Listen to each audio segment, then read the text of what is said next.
School number 27। Subscribe, like और share करें। आइए बच्चों, आज हम दो लफ्जी जुमले पढ़ना सीखेंगे। तस्वीरों की मदद से दो लफ्जी जुमले पढ़ेंगे। तस्वीर में नजर आ रहा है, जुमला बनता है इस पर, लड़ मत।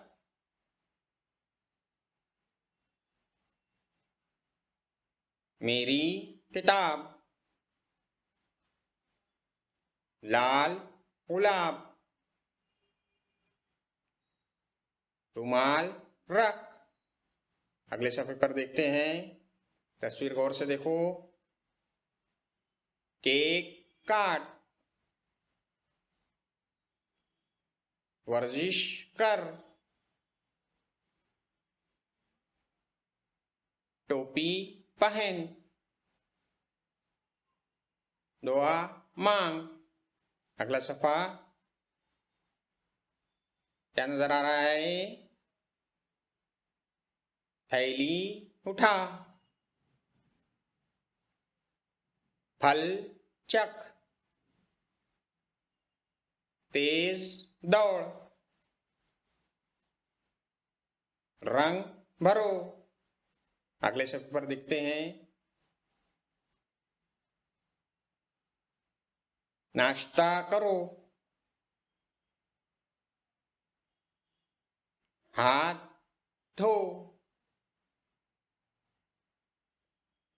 दस्तक दो, गेंद फेंको। अगला सफा,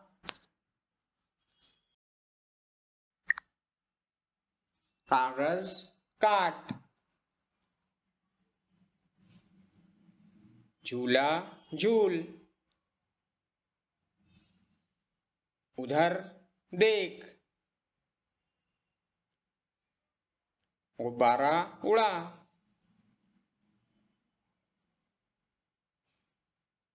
नमाज पढ़, ताली बजा, स्कूल चल, पौधा लगा। ये हो गए हमारे दो लफ्जी जुमले। शुक्रिया।